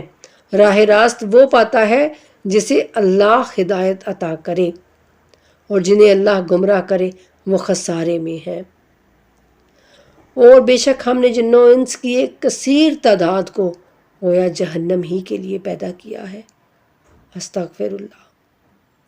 یعنی اللہ کہتے ہیں کہ بہت زیادہ جو بندے ہیں نا، انسان بھی اور جن بھی، ان کو میں نے گویا پیدا ہی جہنم کے لیے کیا ہے، یعنی مجھے پتہ ہے کہ وہ نافرمان ہے، لیکن میں دیکھنا چاہتا ہوں کہ میرے فرما بردار بندے ان کو دیکھ کر ان سے کچھ نصیحت حاصل کرتے ہیں یا پھر وہ بھی انہی کے پیچھے چل پڑتے ہیں۔ میں آزمانا چاہتا ہوں، میں دیکھنا چاہتا ہوں کہ کون میری پیروی کرتا ہے اور کون شیطان کی پیروی کرتا ہے۔ ان کے پاس دل تو ہیں مگر وہ ان سے سمجھتے نہیں، اور ان کی آنکھیں ہیں مگر وہ ان سے دیکھتے نہیں، اور ان کے کان ہیں مگر وہ ان سے سنتے نہیں۔ یعنی اللہ کہتے ہیں کہ جو میری آیات کی تکذیب کرتا ہے نا، جو جھٹلائی پیچھے کیا کہا ہے، راہ راست وہ پتہ ہے جسے اللہ ہدایت کرے، اور جسے اللہ گمراہ کرے وہ خسارے میں ہے۔ تو پھر اللہ کہتے ہیں کہ ایسے لوگ جو میری آیات میں غور و فکر نہیں کرتے، جو تدبر نہیں کرتے قرآن میں، گویا وہ ایسے ہیں کہ ان کے پاس دل تو ہے لیکن وہ کچھ نہیں سمجھتے، آنکھیں ہیں مگر ان سے وہ اس نور کو نہیں دیکھ سکتے جو میں نے قرآن میں نازل کیا ہے، ان کے کان ہیں مگر وہ رسول کی بات سنتے ہی نہیں، وہ رسول کی حدیثوں کو جانتے ہی نہیں، پڑھنے کی کوشش ہی نہیں کرتے، تو وہ جانوروں کی طرح ہے بلکہ ان سے بھی گئے گزرے۔ استغفر اللہ، جانوروں سے بھی بدتر کہہ رہے ہیں اللہ ان کو، جو اللہ کی آیتوں میں غور و فکر نہیں کرتا، جو اللہ کی آیات کو سمجھنے کی کوشش نہیں کرتا اور پھر ان پر عمل کرنے کی توفیق اس کو نہیں ملتی، تو اللہ کہتے ہیں کہ وہ جانوروں کی طرح ہے بلکہ ان سے بھی گئے گزرے ہیں، اور یہی لوگ تو حق سے غافل ہیں۔ اور زیبا ترین نام اللہ ہی کے لیے ہیں، یعنی بہترین نام اللہ ہی کے لیے ہیں، پس تم اسے انہی ناموں سے پکارو، اسماء حسنہ جن کو ہم کہتے ہیں۔ اللہ کہتے ہیں انہی ناموں سے مجھ کو پکارا کرو، اور جو اللہ کے اسماء میں کجروی کرتے ہیں انہیں چھوڑ دو، وہ عن قریب اپنے کیے کی سزا پائیں گے۔ اور جنہیں ہم نے پیدا کیا ہے ان میں ایک جماعت ایسی ہے جو حق کے مطابق ہدایت کرتی ہے اور اسی کے مطابق عدل بھی کرتی ہے، اور جو ہماری آیات کی تکذیب کرتے ہیں ہم انہیں بتدریج اسی طرح گرفت میں لیں گے، یعنی اللہ کہتے ہیں کہ بے شک ہم ان کو اسی طرح گرفت میں لے لیں گے کہ انہیں خبر تک نہ ہوگی، اور میں انہیں ڈھیل دوں گا، میری تدبیر یقیناً نہایت مضبوط ہے۔ یعنی ان کو ڈھیل دے کر چھوڑ دوں گا کہ جاؤ جو کرنا ہے کر لو، بالآخر میری ہی طرف لوٹ کر آنا ہے نا۔ تو اللہ کہتے ہیں کہ کیا ان لوگوں نے غور نہیں کیا کہ ان کے ساتھی محمد صلی اللہ علیہ وآلہ وسلم میں کسی قسم کا جنون نہیں ہے، وہ تو بس صاف صاف تنبیہ کرنے والا ہے، یعنی صاف صاف تمہیں نصیحت کرنے والا ہے، تمہیں اللہ کے عذاب سے ڈرانے والا ہے، مجنون نہیں ہے وہ، نعوذ باللہ۔ لوگ کہتے تھے نا کہ محمد صلی اللہ علیہ وآلہ وسلم کو اب جو ہے ان پر کوئی یعنی مجنون ہو گئے ہیں، یہ ان کو نعوذ باللہ کوئی اس طرح کا پاگل پن کا ان پر ہے، تو وہ اللہ کہتے ہیں کہ استغفر اللہ، ایسی کوئی بات نہیں ہے، یہ تو میرا رسول ہے۔ اور کیا انہوں نے آسمانوں اور زمین کے سلطنت اور جو چیزیں اللہ نے پیدا کی ہیں ان میں غور نہیں کیا، اور یہ نہیں سوچا کہ شاید ان کی موت کا وقت نزدیک ہو رہا ہو؟ آخر اس قرآن کے بعد وہ کس بات پر ایمان لائیں گے؟ جسے اللہ گمراہ کرے کوئی اس کی ہدایت کرنے والا نہیں، اور اللہ ایسے لوگوں کو ان کی اپنی سرکشی میں بھٹکتا ہوا چھوڑ دیتا ہے۔ یہ لوگ آپ سے سوال کرتے ہیں کہ قیامت واقع ہونے کا وقت کب ہے، یعنی کب آئے گی قیامت؟ تو کہہ دیجئے کہ اس کا علم صرف میرے رب کے پاس ہے، قیامت کے وقت کو اللہ کے سوا کوئی ظاہر نہیں کر سکتا۔ قیامت کا واقع ہونا آسمانوں اور زمین کا بڑا بھاری حادثہ ہوگا جو ناگہاں تم پر آ جائے گا، یعنی اچانک آ جائے گا۔ تم یہ مت سوچو کہ ابھی تو بہت دور ہے قیامت، ابھی تو میں نے بہت جینا ہے۔ اللہ کہتے ہیں وہ بہت اچانک، جو ناگہاں تم پر آ جائے گا، اچانک آ جائے گا۔ اور یہ آپ سے اس طرح پوچھتے ہیں گویا آپ اس کی کھوج میں ہوں، یعنی اللہ کہتے ہیں کہ یہ اس طرح سے آپ کو پوچھنا چاہتے ہیں کہ بس یہ اسی انتظار میں ہے کہ قیامت کب آئے گی اور آ جائے قیامت۔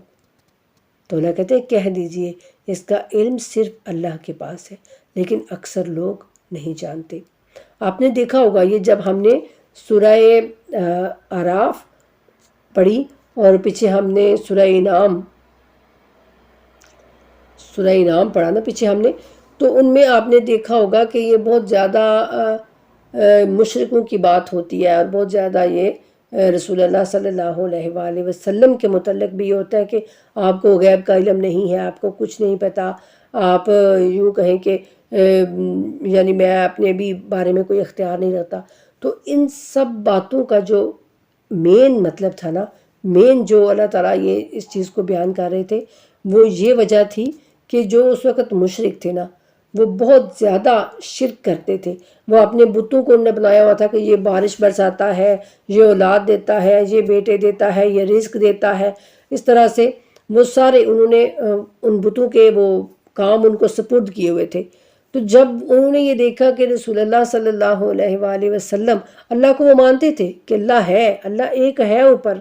لیکن یہ سارے بھی اس کے نمائندے بنائے ہوئے ہیں ہم نے، اور ان کے آگے وہ سارا کچھ رکھتے تھے، یعنی ان کو بھی نیازیں چڑھاتے تھے، سارا کچھ کرتے تھے۔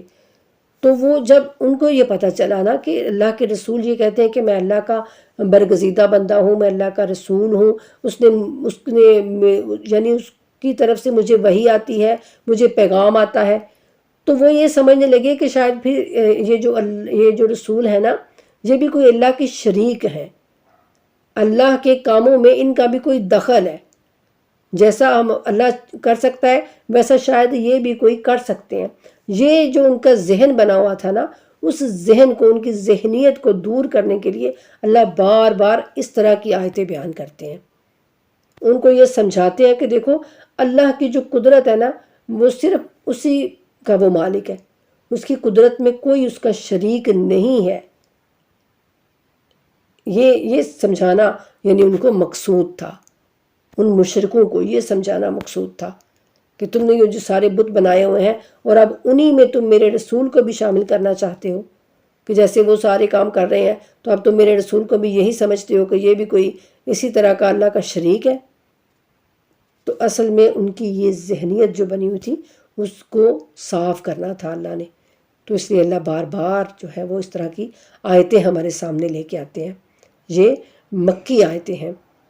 اللہ کہتے ہیں کہ اس کا علم صرف اللہ کے پاس ہے لیکن اکثر لوگ نہیں جانتے. اور کہہ دیجئے کہ میں خود بھی اپنے نفع و نقصان کا مالک نہیں ہوں. بے شک دیکھا یہ آ گئی نا، یعنی وہ یہ سمجھتے تھے کہ یہ کہتے ہیں کہ یہ میں اللہ کا رسول ہوں تو شاید یہ بہت کچھ کر سکتے ہیں، ہمیں خزانے دے سکتے ہیں ہمیں، اور یہ سارا. بے شک اگر رسول اللہ صلی اللہ علیہ وآلہ وسلم دعا کرتے تو بے شک اللہ ان کو دیتا، لیکن اگر وہ ایمان لے کے آتے، اگر وہ نیک بنتے، اگر وہ صالح بنتے تو رسول اللہ کہتے ہیں کہ کہہ دیجئے، اللہ کہتے ہیں یعنی ان کو اللہ کہہ رہے ہیں اپنے رسول سے کہ میرے محبوب آپ ان سے کہہ دیجئے کہ میں خود بھی اپنے نفع و نقصان کا مالک نہیں ہوں، مگر اللہ جو چاہتا ہے وہ ہوتا ہے. اور اگر میں غیب کی باتیں جانتا ہوتا تو بہت سے فائدے حاصل کر لیتا اور مجھے کوئی تکلیف بھی نہ پہنچتی. میں تو بس ایمان والوں کو تنبیہ کرنے اور بشارت دینے والا آیا ہوں. اب جو میری بات کا غصہ نہ کیجیے گا، جو وہابی ٹائپ کے لوگ ہوتے ہیں نا، وہ اب یہاں سے یہ کہتے ہیں کہ دیکھو اللہ کہہ رہے کہ اللہ کہتے ہیں کہ کوئی بھی مالک نہیں ہے، کوئی بھی اپنے نفع نقصان کا مالک نہیں ہے، مگر جو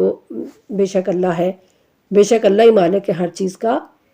نہ وہ غیب کی باتیں جانتے ہیں نہ کچھ وہ. لیکن اسی قرآن میں اللہ فرماتے ہیں کہ میں اپنی غیب کی باتیں بتاتا ہوں، میں جس کو چاہتا ہوں اور جتنا چاہتا ہوں میں اس کو اپنی غیب کی باتیں بتاتا ہوں.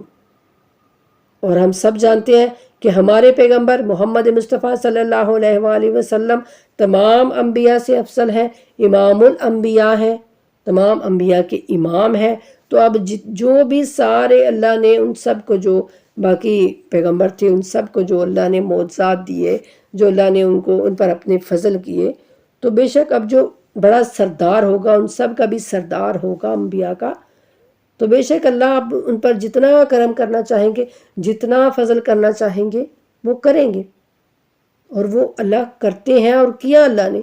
لیکن یہ ان کی ذہن کو صاف کرنے کے لیے تھا، ان مشرکوں کے ذہنوں کو صاف کرنے کے لیے یہ باتیں ساری ہوتی تھی. ٹھیک ہے، تو اس سے کوئی یہ نہیں کہنا چاہیے کہ بس اب رسول اللہ تو ہم جیسے ہی تھے، جیسے نعوذ باللہ ہم ہیں تو وہ بھی ہم جیسے ہی بندے تھے، بس بشر وہ تھے لیکن ہم جیسے نہیں تھے، ہم جیسے نہیں تھے. ٹھیک ہے نا. اور اللہ کہتے ہیں وہی تو ہے جس نے تمہیں ایک جان سے پیدا کیا اور اسی سے اس کا جوڑا بنایا تاکہ انسان اس سے سکون حاصل کرے. پھر اس کے بعد جب مرد نے عورت کو ڈھانپ لیا تو عورت کو ہلکا سا حمل ہو گیا. یعنی جب عورت ماں بننے والی ہوتی ہے تو جس کے ساتھ وہ چلتی پھرتی رہتی ہے، یعنی حمل کو لیے وہ چلتی پھرتی رہی. پھر جب وہ حمل باری ہوا تو دونوں میاں بیوی نے اپنے رب اللہ سے دعا کی، رب اللہ سے دعا کی کہ اگر تو نے ہمیں سالم بچہ دیا تو ہم ضرور تیرے شکر گزار ہوں گے. یہ اس وقت اللہ ان کی بات کر رہے ہیں، ان مشرکوں کی، کہ تم ایسا کرتے ہو، جب یہ سارا کچھ ہوتا ہے تو تم پھر جب پکارتے ہو نا تو تم اپنے رب اللہ ہی کو پکارتے ہو کہ اللہ کو، اللہ ہے کوئی، اسی سے دعائیں کرتے ہو. لیکن بس جب اللہ نے انہیں سالم بچہ عطا کیا تو وہ دونوں اللہ کی اس عطا میں دوسروں کو اللہ کے شریک ٹھہرانے لگے. اللہ ان کی مشرکانہ باتوں سے بالا تر ہے. یعنی اللہ کہتے ہیں جب میں نے پھر ان کو ایک بچہ عطا کر دیا صحیح و سالم،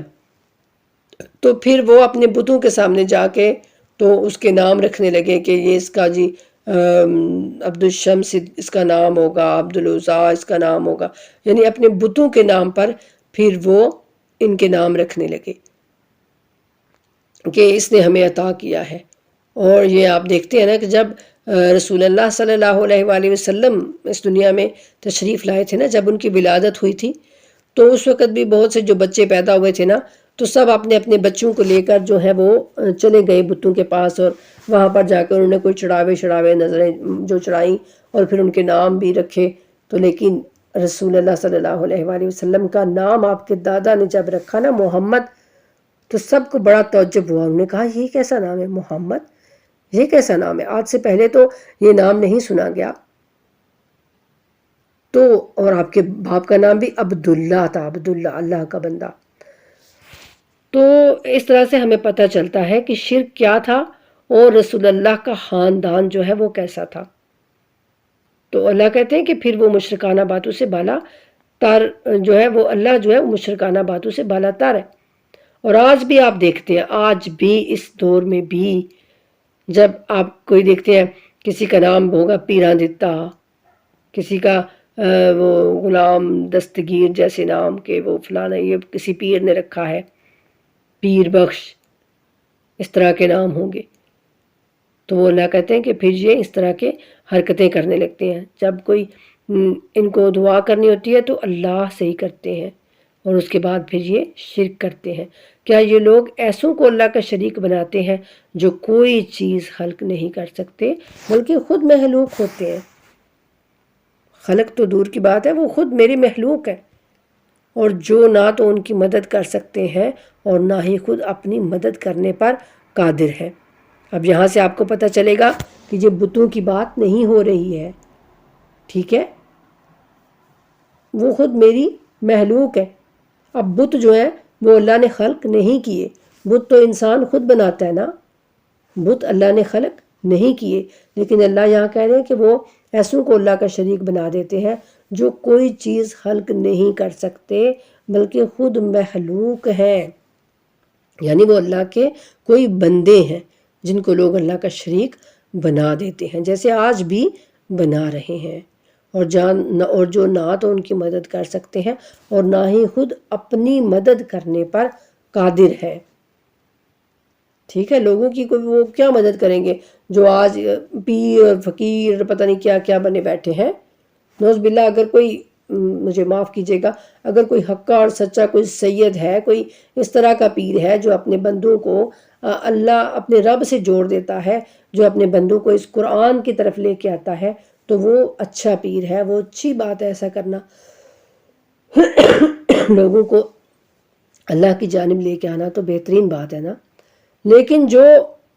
اللہ سے اور قرآن سے بندوں کو دور کر دے اور خود کہے کہ میں ہی تمہارے لیے سب کچھ ہوں، تو یہ اس کی بات ہو رہی ہے۔ اللہ کہتے ہیں وہ کوئی مدد نہیں کر سکتے ان کی، بلکہ وہ تو خود اپنی مدد کرنے پر بھی قادر نہیں ہے۔ اور اگر تم انہیں راہ راست کی طرف بلاؤ تو وہ تمہاری اطاعت نہیں کریں گے، اور اگر تم انہیں راہ راست کی طرف بلاؤ تو وہ تمہاری اطاعت نہیں کریں گے۔ تمہارے لیے یکساں ہے خواہ تم انہیں دعوت دو یا تم خاموشی اختیار کرو۔ اور اللہ کے سوا جنہیں تم پکارتے ہو وہ تمہاری طرح کے بندے ہیں، پس اگر تم سچے ہو تو تم انہیں ذرا پکار کر تو دیکھو، انہیں چاہیے کہ تمہیں تمہاری دعاؤں کا جواب دیں۔ بے شک یہ جو آیتیں ہیں یہ ان کے لیے ہی ہیں کہ جو اس طرح کے پیر فقیر بنا لیتے ہیں، یا پھر یہ جو جا کے تو درباروں پر بیٹھ کے ان سے مانگنا اور ان سے کہنا کہ آپ ہماری حاجت پوری کریں، استغفر اللہ، تو یہ انہی کے لیے اللہ کہتے ہیں وہ میرے بندے ہیں سارے، اور وہ تمہاری دعاؤں کا جواب نہیں دیں گے، نہ وہ دے سکتے ہیں۔ اور کیا ان کے پیر ہیں جن سے وہ چلتے ہیں؟ کیا ان کے ہاتھ ہیں جن سے وہ پکڑتے ہیں؟ کیا ان کی آنکھیں ہیں جن سے وہ دیکھتے ہیں؟ کیا ان کے کان ہیں جن سے وہ سنتے ہیں؟ تو کہہ دیجئے تم اپنے شریکوں کو بلاؤ، پھر میرے خلاف جو تدبیریں کر سکتے ہو کرو، اور مجھے مہلت تک نہ دو۔ اب یہ بتوں کے لیے ہو سکتی ہے، ٹھیک ہے نا، کہ اس میں اللہ اس طرح کی باتیں کر رہے ہیں کہ ان کے ہاتھ نہیں ہیں، ان کے پیر نہیں ہیں، کہ وہ ان سے کوئی کام کر سکیں، وہ چل سکیں، وہ سن سکیں، وہ دیکھ سکیں۔ بے شک میرا آقا تو وہ اللہ ہے جس نے کتاب نازل کی اور جو صالحین کا کارساز ہے، اور اللہ کے سوا جنہیں تم پکارتے ہو وہ نہ تو تمہاری مدد کر سکتے ہیں اور نہ ہی خود اپنی مدد کر سکتے ہیں، اور اگر ہدایت کے لیے تم انہیں بلاؤ تو وہ تمہاری بات بھی سن نہیں سکتے، اور تم انہیں دیکھتے ہو کہ بظاہر وہ تمہاری طرف دیکھ رہے ہیں جبکہ وہ کچھ بھی نہیں دیکھ سکتے۔ یہ بھی بے شک بتوں کی ہی بات ہو رہی ہے، کیونکہ ہم دیکھتے ہیں کہ وہ انہوں نے آنکھیں تو بنائی ہوتی ہیں ان کی، اور ان کو لگتا ہے کہ یہ ہماری طرف دیکھ رہے ہیں، لیکن وہ کچھ بھی نہیں دیکھ سکتے۔ اور اے رسول صلی اللہ علیہ وآلہ وسلم درگزر سے کام لیں۔ اتنا کچھ اتنی باتیں بھی کر کے نا، تو اللہ رب العزت پھر کہہ رہے ہیں کہ اے میرے رسول آپ ان سے درگزر کریں، ان کو نیکی کا حکم جو ہے وہ ان کو دیتے رہیں، نیک کاموں کا حکم ان کو دیں، اور جاہلوں سے کنارہ کش ہو جائیں، یعنی جاہلوں کی بات پر توجہ نہ دیں، اپنی تبلیغ کا جو کام ہے وہ جاری رکھیں، اور اگر شیطان آپ کو کسی طرح اکسائے تو اللہ کی پناہ مانگے، یقیناً وہ بڑا سننے والا اور جاننے والا ہے۔ اور بے شک جو لوگ اہل تقوی ہیں انہیں جب کبھی شیطان کی طرف سے کسی خطرے کا احساس ہوتا ہے تو وہ چکنے ہو جاتے ہیں، اور انہیں اسی وقت سوجھ آ جاتی ہے، یعنی اسی وقت وہ جان جاتے ہیں کہ یہ شیطانی عمل ہے، اور ان کے شیطانی بھائی انہیں گمراہی میں کھینچتے لیے جاتے ہیں، پھر وہ انہیں گمراہ کرنے میں کوتاہی نہیں کرتے۔ اور جب آپ ان کے سامنے کوئی معجزہ نہیں لاتے تو کہتے ہیں تم نے خود اپنے لیے کسی نشانی کا انتخاب کیوں نہ کیا؟ کہہ دیجیے میں یقیناً اس وحی کا پابند ہوں جو میرے رب کی جانب سے میری طرف بھیجی جاتی ہے۔ یہ قرآن تمہارے رب کی طرف سے تمہارے لیے باعث بصیرت اور مومنوں کے لیے ہدایت اور رحمت ہے۔ اور جب قرآن پڑھا جائے تو پوری توجہ کے ساتھ اسے سنا کرو اور خاموش رہا کرو، شاید تم پر رحم کیا جائے۔ اور اے رسول صلی اللہ علیہ وآلہ وسلم اپنے رب کو خوف کے ساتھ اور یعنی خشوع کے ساتھ اور خوف کے ساتھ دل ہی دل میں اور دھیمی آواز میں صبح و شام یاد کیا کریں، اور غافل لوگوں میں سے نہ ہو جائیں۔ اور جو لوگ آپ کے رب کے حضور میں ہوتے ہیں وہ یقیناً اس کی عبادت کرنے سے نہیں اکڑتے، اور اس کی تسبیح کرتے ہیں اور اس کے آگے سجدہ ریز رہتے ہیں۔ سبحان اللہ، الحمدللہ۔ سورہ اعراف ہمارا اختتام کو پہنچا، اور آگے سورہ انفال شروع ہو رہا ہے، ٹھیک ہے۔ بنام خدائے رحمان الرحیم۔ اے رسول صلی اللہ علیہ وآلہ وسلم لوگ آپ سے انفال کے متعلق پوچھتے ہیں، کہہ دیجئے یہ انفال اللہ اور رسول کے ہیں، پس تم لوگ اللہ کا خوف کرو اور باہمی تعلقات مصالحانہ رکھو، یعنی اپنے تعلقات اپنے رشتہ داروں کے ساتھ اچھے تعلق رکھو، اور اگر تم مومن ہو تو اللہ اور اس کے رسول کی اطاعت کرو۔ مومن تو صرف وہ ہیں کہ جب اللہ کا ذکر کیا جاتا ہے تو ان کے دل کانپ جاتے ہیں، اور جب انہیں اس کی آیات پڑھ کر سنائی جاتی ہیں تو ان کے ایمان میں اضافہ ہوتا ہے اور وہ اپنے رب پر بھروسہ کرتے ہیں۔ جو نماز قائم کرتے ہیں اور جو رزق ہم نے انہیں دیا ہے اس میں سے خرچ کرتے ہیں، یہی لوگ حقیقی مومن ہیں۔ ان کے لیے ان کے رب کے پاس درجات ہیں اور مغفرت اور باعزت روزی ہے۔ انفال کے بارے میں صورتحال ویسے ہی ہے جیسے آپ کے رب نے آپ کو حق کے ساتھ گھر سے جنگ کے لیے نکالا، جبکہ یہ امر مومنوں کی ایک جماعت پر سخت گراں گزرا تھا۔ حق ظاہر ہو چکنے کے بعد یہ لوگ آپ سے حق کے بارے میں الجھ رہے تھے، گویا وہ موت کی طرف ہانکے جا رہے ہوں جس کو وہ دیکھ رہے ہوں۔ یہ سارا اب جنگ بدر کا واقعہ جو ہے وہ اللہ تعالیٰ یاد کروا رہے ہیں۔ اور وہ وقت یاد کرو جب اللہ تم لوگوں سے وعدہ فرما رہا تھا کہ دو گروہوں میں سے ایک تمہارے ہاتھ آ جائے گا، اور تم چاہتے تھے کہ غیر مسلح گروہ غیر مسلح گروہ تمہارے ہاتھ آ جائے، جبکہ اللہ چاہتا تھا کہ حق کو اپنے فرامین کے ذریعے ثبات بخشے اور کافروں کی جڑ کاٹ دے۔ یہ بھی ایک واقعہ تھا کہ اللہ رب العزت نے وعدہ کیا کہ دو گروہ جو ہیں ان میں سے ایک پر میں مسلمانوں کو فتح دوں گا۔ تو ایک تو ان میں وہ گروہ تھا جو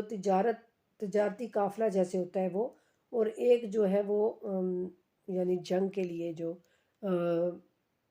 یعنی مسلح گروہ، یعنی جس کے پاس کوئی اسلحہ وغیرہ تھا۔ تو مسلمان یہ چاہتے تھے کہ جو اسلحے والا گروہ ہے نا اس سے ہماری مٹ بھیڑ نہ ہو اور اس کے ساتھ ہمارا کوئی یعنی نہ ہو، اور جو دوسرا گروہ ہے جس کے پاس کے تجارتی قافلہ ہے، جو جن کے پاس مال وغیرہ ہے، تو ہم ان پر جو ہے وہ قبضہ پا جائیں تاکہ مال غنیمت ہمیں جو زیادہ ہاتھ لگے۔ لیکن اللہ جو چاہتا ہے وہ کرتا ہے تاکہ حق کو ثبات مل جائے اور باطل نابود ہو جائے، خواہ مجرموں کو کتنا ہی ناگوار گزرے۔ یاد کرو جب تم اپنے رب سے فریاد کر رہے تھے تو اس نے تمہاری سن لی اور فرمایا میں یکے بعد دیگرے آنے والے 1000 فرشتوں سے تمہاری مدد کروں گا۔ یعنی جنگ بدر میں مسلمان کم تھے تو اللہ کے رسول نے اللہ سے فریاد کی تو اللہ کہتے میں نے سن لی، اور اس مدد کو اللہ نے تمہارے لیے صرف بشارت اور اطمینان قلب کا باعث بنایا، اور یہ باور کرایا کہ نصرت تو بس اللہ کی جانب سے ہے، بے شک اللہ بڑا غالب آنے والا اور حکمت والا ہے۔ اور وہ وقت یاد کرو جب اللہ اپنی طرف سے امن دینے کے لیے تم پر غنودگی طاری کر رہا تھا اور آسمان سے تمہارے لیے پانی برسا رہا تھا تاکہ اس سے تمہیں پاک کرے اور تم سے شیطانی نجاست دور کرے اور تمہارے دلوں کو مضبوط بنائے اور تمہارے قدم جمائے رکھے۔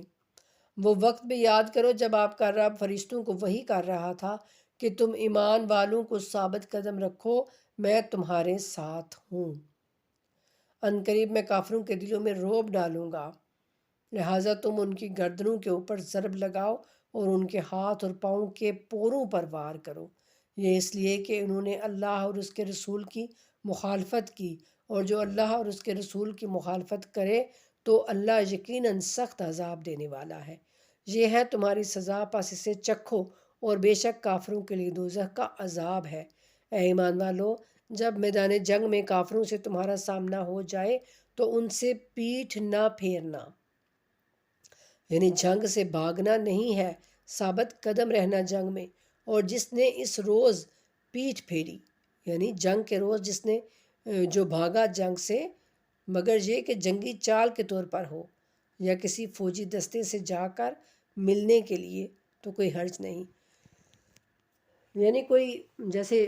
جنگی ایک چال ہوتی ہے کہ تھوڑا سا پیچھے جا کے تو پھر ایک دم سے آ گیا نا، تو اللہ کہتے ہیں اگر اس طرح سے تم اپنا تھوڑا سا پیچھے جاؤ تو وہ تو اور بات ہے،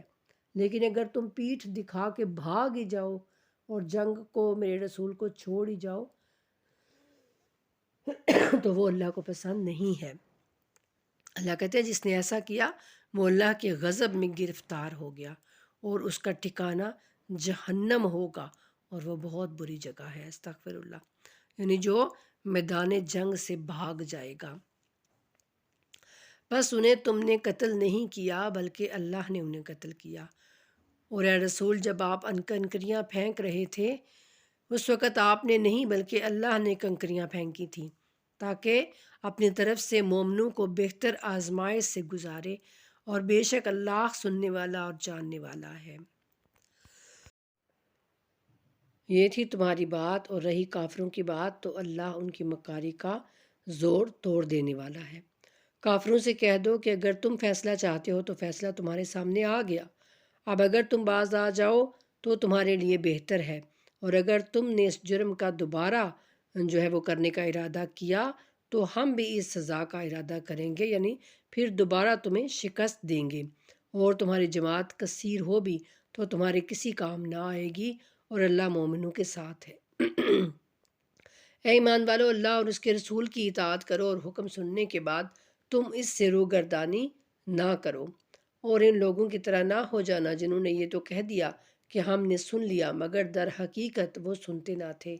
اللہ کے نزدیک تمام حیوانوں میں بدترین یقیناً وہ بہرے گونگے ہیں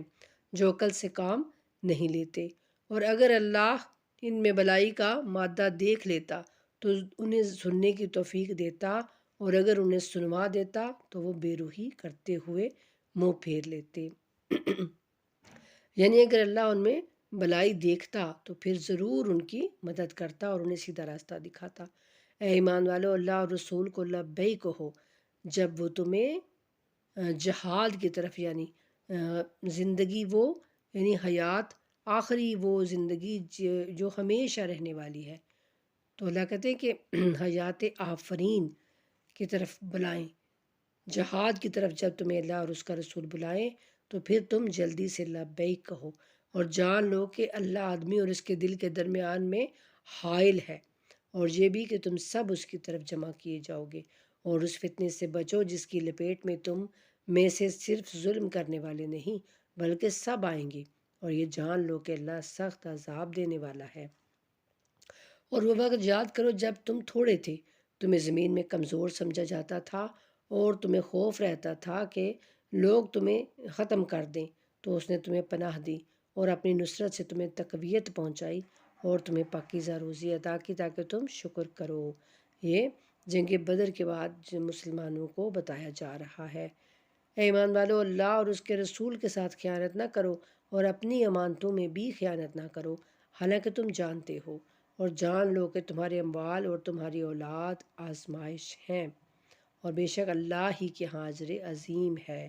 یعنی اللہ کے پاس جو بخشت ہے وہی تمہارے لیے اجر عظیم ہے۔ یہاں دنیا میں مال کا زیادہ ہو جانا، اولاد کا زیادہ ہو جانا یا کم ہو جانا، یہ سب ایک آزمائش ہے اور بس۔